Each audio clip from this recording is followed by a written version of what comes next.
Yesu ashimwe bene data abadukurikira kuri Nyiramwiza TV, reka tubabwire ngo amahoro y'Imana akomeze abane namwe aho muherereye hose. Ibyiza bituruka ku Mana nibyo tubifuriza umunsi ku munsi. Ngira ngo kuri kamera zacu murahabona umubyeyi niwe wagize ishurirwa ry'uyu murimo, niwe watangije uyu murimo kuvuga ubutumwa bwiza, ariko cyane cyane akifashisha n'iri koranabuhanga kugira ngo n'abari hirya no hino barusheho kubona ijambo ry'Imana ndetse babone na message, kuko ni umuhanuzi w'Imana. Iby'Imana imubwiye abwira abantu. Mushumba rero musanze ku materaniro ahafite urusengero Nyamata, musohora mu rusengero ahubwo naze mu gikari tuganire hirya gatoya abakristo kugira ngo mubaze icyo Imana iri kuvuga muri iyi minsi, cyane ko buriya igihe nk'iki tuba dukeneye kumva icyo Imana itubwira. Muri aho Mushumba? Muraho neza. Amakuru ni meza. Cyangwa ngo surprise rwose ye ko nambona nyituyeho ngo ba gira urumva abagomba no kugira ngo abakunzi bacu babone ko tugenda tubavangira burya indyo yivanze irushaho kuba nziza. Nibyo. Mumeze mute n'umuryango n'itorero? Ni ukuri tumeze neza, ngira ngo mu kanya nuza kwinjira ubona ko bimeze neza. Twari turi kwakira abashyitsi, ariko ni ukuri nawe turakwakira tugwaye ikaze, no mu muryango umeze neza. Turashima Imana. Hanyuma njyewe iyo mugeze amahirwe yo kuganira n'umuhanuzi Imana iri kuvuga iki muri iki gihe? Ni amahoro noneho turye dusinzire turyame twizigure? Oya, turi muri iyi si yewe yabivuze neza ngo dufashe igihe mu ntambara. Igihe turimo ni ukuri nicyo kubwira abantu ko bagomba kwihana. Olivier murankubwira ko nyine ari ukwihana, kuko burya abantu iyo bagize umurengwe niho havamo ibyaha. Buri umuntu iyo afite umurengwe niho usanga yinjira mu bintu by'ibyaha, ariko iyo uri mu butayu urimo ufite kubaha Imana. Kuko hari n'igihe abantu bagera i Kanani n'ubundi ugasanga bagize umurengwe, ugasanga niho bakoreye ikintu cy'icyaha. Rero muri iyi minsi Imana irashaka ko abantu bihana bakava mu byaha bidafite umumaro, basubijwe batasubijwe. Ikintu Imana ishaka nuko abantu bihana bagakora ibyo Imana ishaka. Ese ko uvuze ngo abantu bihane bitagira ubwoba, nkahita nibaza ese abantu bagiriwe neza cyangwa abantu batabaye bo ntago bakiranuka mu byo bahawe by'ubukire cyangwa ubutunzi? Ni ukuri hari ukuntu umuntu atabarwa agahita yumva ko avuye mu cyiciro yari arimo, bikasa nkaho bitumye asa nkaho yumva ko nyine bikamutera ubwibone cyangwa se bikamutera gukora icyaha mu byo naba atateguye. Kuko urumva niba uvuye mu cyiciro ari mu cyiciro kigoranye, wanywaga igikoma cyangwa se wanywaga n'amazi, wajya kubona ukuntu Imana irakuzamuye kugejeje nko mu cyiciro cya 4, uhita uvuga uti ubu ngubu mbonye ndisobanukiwe, mbaye umuntu ukomeye, nta n'ibintu byo kongera kunywa amazi, nta n'ibintu byo kongera kunywa icyo gikoma, ngomba kujya nanjye nywa inzoga nkanywa zave nkicara n'abakire, kuko nanjye mba numva ko hari urundi rwego nagezemo. Urwego uko ugenda urugeramo nako icyaha gihora kigenda kigusatira. Ubu ushatse kunga muri rya jambo ngo kujya mu ijuru ngo kumukire ngo ni nko gucisha ingamiya mu rushinge? Ni ukuri buno ijuru tuhora tuvuga ni ikintu gikomeye. Birasaba, mbese ntabwo byoroshye. N'ubu uri umukene n'ubundi uziganyira uvuga uti ndakennye, ndababaye, ndarushye. Uzahora ubabaye nubona Imana yagiriye neza, uhora ubacira imanza uvuga uti abangaba nabo babahaze. Nabwo watunga ukumva ko babandi icyiciro basizemo uvuga ati nuko badakora, nuko badashakisha, ukibagirwa ahantu Imana igukuye. Rero gukiranuka bihora biri kumwe n'umuntu mpaka kugeza igihe tuvaniwe mu mubiri. Icyaha gihora kigenda ku muntu. Kanya nkunda kukubwira Reverend, icyaha kiraryoha, icyaha kirakuryoha. Niba ari ikintu kiryoha, hari umuntu waje mu materaniro aratubwira ngo ni iki kiryoha ku isi. Abantu baratangira ngo ni inyama, abandi ngo ni do, mbese abantu bagenda bavuga ibintu bigenda bibaryohera mu isi, ariko atabwira ati mwese mwibeshye, ikintu kiryoha ni icyaha, cyamara kukuryohera bikarangira n'ubundi Satani agukojeje isoni agushyize ku karubanda. Ariko burya icyaha ugikora wumva kikuryoheye, usibye Imana iguha imbaraga ukabasha kuva ku cyaha, ntago biba byoroshye. Hanyuma rero urabizi ko iyo duhuye ntabwo nanone nakwakira kandi ngo ugende utabwiye abantu ijambo ry'Imana, cyane ko umunsi uko bwije nuko bukeye mbona ufite ijambo ririmo ubuzima. Ariko nanone ntarakwakira kuri iryo jambo, imfatiro zisenyutse umukiranutsi yakora iki? Niba uri kutubwira twirinde ibyaha, abantu birinde ibyaha, abantu bakizwe, ese umukiranutsi we yitwara ati? Imfatiro zisenyutse ibyo nkomeza kukubwira ngo ni ugusenga. Wasenga, wakambara imbaraga ugasenga, kuko imfatiro zamaze gusenyuka uba usanga ibintu byose byamaze kwangirika. Rero ugomba gusenga. Kode ni ugusenga, kuba maso, ugasenga, ukora iby'Imana ishaka. Ngira nkubwiraga nti umurengwe utera gukora icyaha. Wibuke Dawidi ari mu ishyamba, yahoraga ahanganye no kurwana n'idubu, yahoraga ahanganye no kurwana n'intare. Ntabwo yabonaga umwanya wo kuba yajya gutereta, cyangwa se ngo abone umwanya wo kuba yajya kwinezeza, cyangwa se ngo abone umwanya wo kuba yakora ibyaha. Ariko amaze gusa nkaho avuye mu ishyamba ho gato, ujye umenya ko ariho yabonye umugore wa muka Uriya arimo yambaye ubusa, akavuga turiya mugore mu munzani nawe njye kumusambanya. Ariko ari mu ishyamba ntabwo ibyo byose yabitekerezaga. Rero umurengwe nawe ujya ukunda gutuma abantu bakora icyaha, n'Imana bagahita bayifata ukundi kuntu. Ndi ku kintu cy'icyaha muri iyi minsi, uzanyihanganira, ariko icyaha ni ikintu gifunga umugisha. Nkubwire, gukizwa neza biguhesha umugisha, ko gukizwa nabi bitera umwaku. Buri ukijijwe nabi bigutera umwaku, bikagutera umwaku neza neza, ku buryo umuntu wese ukubonye abona ko ufite umwaku kubera gukizwa nabi. Hari umuntu twazanye muri bisi arimo kuvuga ngo yabaye mu bintu by'Imana yibeshya, ariko ubu yacitse ukuguru, arimo arasaba hirya no hino, asaba avuga ati abantu musenge neza mutabeshya beshya, ati kuko iyo ubaye mu by'Imana ubivangavanga, ati nayo irababara, nayo ikagukubita igihano. Rero gukizwa nabi bitera umwaku, nubwo bitoroshye, ariko nubwo tuzajya tugerageza, kuko abantu turimo turababaza Imana. Abakobwa bamwe na bamwe barababaza Imana, ugasanga umuntu yambaye ubusa, aragenda ahantu hose yambaye ubusa, ugasanga mbese nta kubahisha Imana abantu bagifite. Ibintu byose twabigize nyine ngo ni iterambere, cyangwa se ni igisirimu, ariko ni ukuri mureke dushakane Imana umwete, dukora iby'Imana ishaka. Kuko abakobwa barimo baragusha abagabo, abagore barimo baragusha abagabo, ugasanga nyine ni ibintu bitoroshye. Hanyuma njyewe nk'umunyamakuru ariko kandi w'umukristo, nakibaza iki kibazo nkavuga ngo ese kwigisha abantu kwihana cyane, kandi mbona abantu bigisha ibintu byo kwihana batagira abafana, ubona haba mu nsengero, ntabwo urwo rusengero ukunda kurusangamo abantu benshi, niyo baje abenshi bagenda bahakwepa kubera ko bamenshoninga ku cyaha. Hanyuma n'umuyoboro wa YouTube washinze nawo ubona ko muri iki gihe izigezweho, niko nabivuga, ni izitavuga ukuri cyane, kuko izivuga ukuri akenshi ntabwo ukunda kubona ko zifite abakunzi. Usanga umuntu wigisha ibintu bya nyabyo nta bantu baba bamukurikiye, ariko cyane ibinyoma, iriho ibintu byahahiye byakomeye, niyo usanga iri gukurikirwa cyane. Nta mpungenge waba ufite ko ushobora kubwiza abantu kuri bikazarangira mu rusengero usigayemo wenyine? Imana yacu ijya ibasha kurwana ishyaka, ikarwana ishyaka umurimo wayo. Twebwe niyo nabwira abantu nkabangaye bakihana, ariko imbere y'Imana mba nazanye umunyago. Nshobora kwishimira kuzuza abantu urusengero, ariko ntaho ndi kuberekeza, ari ukuberekeza muri Gehinomu, ntacyo byaba bimariye. Ariko n'ukuri igihe tugezemo nicyo kubwiza abantu kuri, umuntu akareba igikwiriye agahitamo. Ni kenshi abantu bagiye basezeranwa amasezerano y'amahuri, cyangwa se bababeshya, ugasanga n'ubundi barategereje ntibabonye ibyo babasezeranije, bigatuma n'ubundi bava mu byiringiro. Ibyiza rero umuntu wamwereka inzira, ukamwereka inzira agomba kunyuramo, akabasha kuva mu cyaha, bigatuma n'ubundi nabwo nabasha kuwakira wamugisha. Muri iyi minsi abantu barimo barakorera Satani, ariko bakaza guhembesha ku Mana. Bakoreye Satani, basambanye, bagiye mu kabyiniro, bakoze ubusinzi, bakoze ibintu biteye isoni bigiye bibangavanze, ariko kubona n'ubundi baje guhembesha ku Mana, bakaza ko ngo Imana ibavugeho kandi wo bakoreye bamuzi.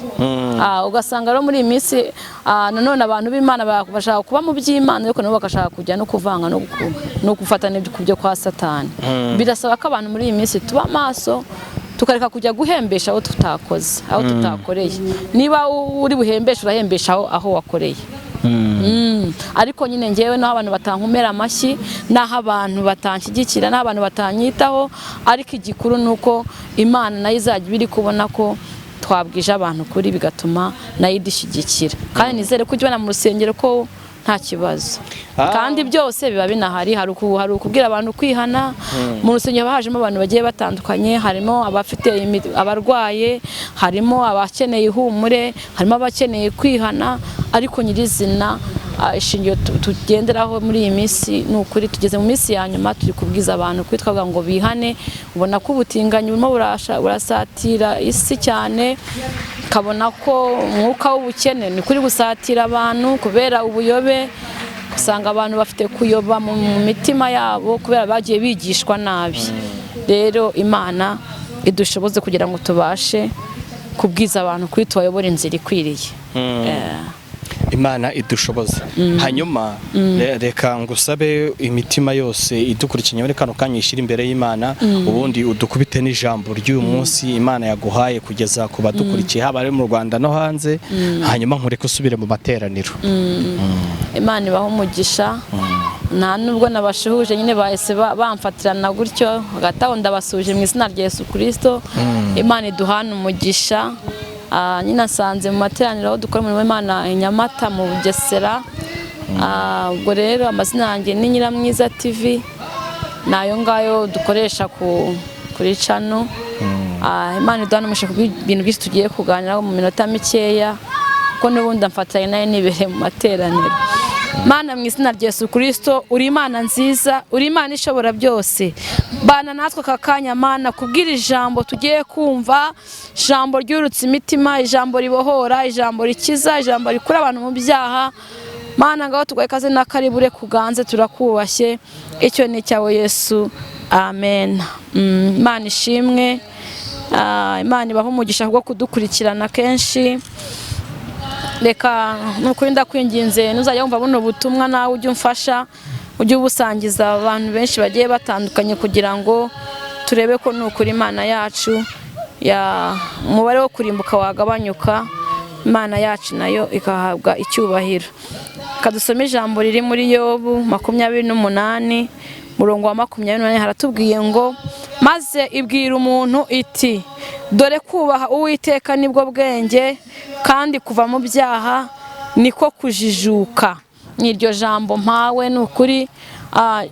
Ijambo ravuze ngo dore kubaha Uwiteka nibwo bwenge, kandi kuva mu byaha niko kujijuka. Dore mugabo, dore musore, dore mukobwa, dore mubyeyi, dore muntu wese udukurikiranye, ijambo rirakubwira ngo dore kuva mu byaha niko kujijuka. Niyo nkubwira ngo kuva mu businzi, kuva mu busambanyi, kuva mu kubeshya, kuva mu bapfumu, kuva mu kwishyira hejuru, kuva mu kwikakaza, nibyo bigiye gutuma Imana iguhereza ubwenge. Nayo nkubwira ngo uramenye utazishuka ukumva ko niba warize amashuri yose, wararangije, waraminuje, ngo wumve ko nyine aribwo bwenge ufite aribwo buhagije. Ubwo bwenge ni sawa, buzakugeza ku iterambere rigiye ritandukanye, ariko ijambo rivuga ngo dore kubaha Uwiteka nibwo bwenge, kandi kuva mu byaha niko kujijuka. Niyo nkubwira ngo kuva mu byaha kwawe, nagira nkubwira ngo uyu munsi wa none uve mu bidafite umumaro, uyu munsi wa none uve mu ahantu hose wari wibereye, ngo dore kubaha Uwiteka. Umva, kubaha kwawe niko kugiye gutuma Imana ikugeza ku kintu gikomeye. Kubaha Uwiteka kwawe niko kugiye gutuma Imana ihindura ibyari byaranze guhinduka. Ngo dore kubaha Uwiteka ngo nibwo bwenge, ngo kandi kuva mu byaha stifotaya ngo niko kujijuka. Uyu munsi wa none ndagira nkubwire wa muntu unkurikiye, uyu munsi uve mu byaha, uyu munsi wiyambura imyambaro mibi, uyu munsi uve mu matiku, uyu munsi uve mu ishyari, uyu munsi uve mu nzangano, uyu munsi uve ahantu maze iminsi wibereye. Uyu munsi ngo urabikora nka kwihorera, ukibwira ko mpanywe nawe rwose, haleluya, ngo nzaguhana, ngo mbishyire imbere y'amaso yawe uko bikurikirana. Muri iyi minsi ya none abantu turimo turababaza Imana, Imana yacu turimo turayibabaza, abapasiteri barimo barababaza Imana, abadiyakoni nuko, abahanuzi nuko, turimo turababaza Imana. Mureke twongere dusubire ku rufatiro, restifotaya, dukora ibyo Imana ishaka, asizi waya. Mana yacu n'urukundo, abantu tureke twibangikanya. iyo ubaye mu byaha igihe kirekire ushakashaka hirya no hino imigisha ikifunga, ariko iyo ukoze ibyo Imana ishaka, Imana yacu yanga kuyibangikanya. Birababaje kuba utarakaza uyazi, cyangwa se ntukonje, cyangwa se ntubire, mu bakristo ntugaragaremo, mu baririmbyi ntugaragaremo, mbese ahantu hose ntugaragare, ugasanga urakaza uyazi. Nkutangarize ngo Imana izakuruka. Mureke mbabwize ukuri, tuzirwa tubyina mu rusengero ni byiza, ariko mbese urimo urabyina niki? Muri iyi minsi urimo urasimbuka niki? Urimo urakora ibyo Imana ishaka? Ese imyambaro wambaye ni iyihe? Ese imirimo ufite izagwerekeza ni iyihe mama? Imirimo ufite izagwerekeza ni iyihe wa mukobwa we? Muri iyi minsi mureke dukora ibyo Imana ishaka. Haleluya.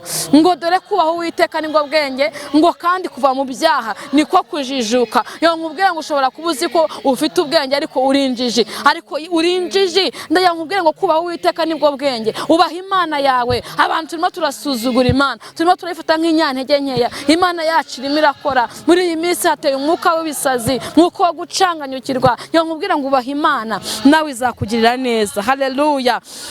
Hari n'indi jambo riri muri Zaburi n'ubundi, Zaburi. Haleluya.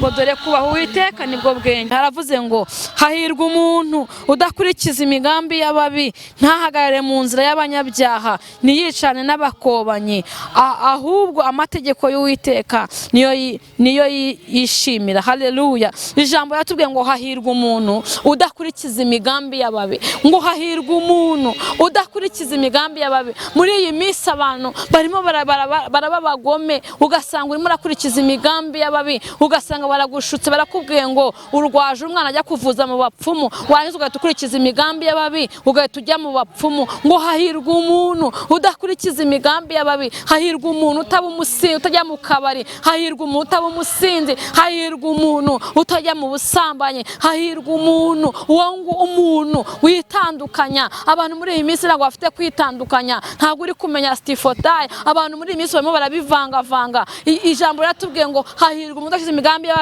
ntiyicaye n'abakobanyi. Uri gusanga abantu bataramiye ku bantu, barimo baranegurana. Abantu basigaye batagitinya kuvuga abashumba. Uravuga umushumba kandi ukagibwaho ikibembe. Umushumba ujya umenya ko ari umuntu wasutswe amavuta, ujya umenya ko ari umuntu wasizwe, ariko ugasanga abantu baricaye barimo baravuga abakozi b'Imana, abantu basizwe, ujya umenya ko urimo kugibwaho n'ikibembe. Ngo hahirwa umuntu udakurikiza imigambi y'ababi, ngo kandi nicaye n'abakobanyi. Ngo uwo nguwo azahwana ngo n'igiti ngo cyatewe ngo hafi y'umugezi. Haleluya. Yo nkubwire ngo gukiranuka kwawe bizatuma ubasha kubaho neza, gukiranuka kwawe bizatuma Imana ikwishimira, gukiranuka kwawe bizatuma Imana irinda umuryango wawe, gukiranuka kwawe bizatuma Imana yubaka urugo rwawe. Restifotaya ikirimo gutuma ubona urugo rwawe rufite induru nta mahoro, nuko udafite guca bugufi, ufite urusaku, uririrwa gusakuza, uririrwa ugira amagambo, uririrwa uvuga ibyo mu rugo rwawe. Yesu akambwira ngo mwabagore mwe mugire ibanga. Muri iyi minsi abagore ntabwo mufite ibanga, murimo gusenya ingo zanyu. Niyo mbabwira ngo nimube maso, kandi aho kugira ngo muvuge amagambo, ahubwo musengere ingo zanyu. Restifotaya, nimusengere ingo zanyu mwabagore mwe. Abagore mugire ubwenge, musengere ingo zanyu, ko dore Satani ahagurukiye ingo. Yo nkubwire ngo Satani ahagurukira urwo rugo wa mugore we ndimo ndareba. Yo nkubwire ngo ba maso, usengere umugabo wawe, ko dore Satani ashaka kugusenyera urugo. Yo nkubwire ngo hahirwa umuntu udakurikiza imigambi y'ababi, ngo niyicaye n'abakobanyi. Iyo migambi urayizubayemo, izo nama mbi wirirwa ukora, izo nama mbi wirirwa uvuga, ibyo nibyo bigiye gutuma nawe uhura n'ibyago n'amakuba. Haleluya. Hahirwa umuntu udakurikiza imigambi y'ababi, nticaye n'abakobanyi, ngo wazahana. Haleluya. Ngo amategeko y'Uwiteka niyo azishimira. Azishimira kubaha Imana, azishimira guca bugufi, azishimira kubaha, azishimira kwirinda icyaha n'igisa n'ikibi, azishimira kudasambana, azishimira kutaba umusinzi, azishimira kutambara ubusa, azishimira buri kimwe cyose. Muri iyi minsi rero tureke kubabaza Imana, two kugaragara mu nzu y'Imana ngo tugaragare ko turi abantu bashyitse ariko nitugera hanze duhakane kwera k'Uwiteka. Niyo nkubwira ngo uyu munsi fata umwanzuro, dufate umwanzuro, dukora iby'Imana ishaka. Ntacyo byatumarira kuba muri iyi si ariko tufite kuzarimbuka. Niyo nkubwira ngo umunsi w'Uwiteka urahari. Ni ukuri mbabwiza uko ijuru rirahari. Imana yacu nta itakura umuntu, nta naho itamugeza. Ngo kubaha Uwiteka nibwo bwenge, kandi kuva mu byaha niko kujijuka. Yambabwira ngo ntago biba byoroshye, ariko usibye gusenga udafite gukiranuka dukoreramo ni ikirere gikomeye, ni ikirere kiba gifite abarozi, kiba gifite imyuka mibi ikomeye cyane. Ariko kubwo gusa yankubwira ngo burya udafite gukiranuka ngo ibyo byose bigutinya, abarozi bagutinya, amahembe agutinye, ubivangavanga. Ni ukuri hano hantu dukorera wahagwa, hatabaye Yesu wahagwa. Ariko kubera Imana yaduhamagaye ikadutuma kuri uyu musozi, bituma Imana igibasha kubana natwe. Kandi ukuri tubona Imana ikora ibintu bigiye bikomeye, abantu bagakira, abantu bakabohoka, abantu rwose ingo nyinshi zirimo zirubakika kubwo gusenga no kubagira inama no kubabwira ngo nimutungane. Nkabwira abagore ngo bagire kubaha abagabo, namwe mwabagabo mwe mugire gukunda abagore banyu. Biragoye kuba waba uri umugabo ariko ufite abandi bagore ku ruhande, umugore akajya kubaka akora byose bishoboka, ariko wowe ufite indi mico, wowe ufite izindi ngeso. Ndakwinginze wa mugabo we, gira gukunda umugore wawe, niwe Imana yaguhaye. Yarabahuje, ifite impamvu yabahuje. Mutarabyara haracyari ibyiringiro muzabyara.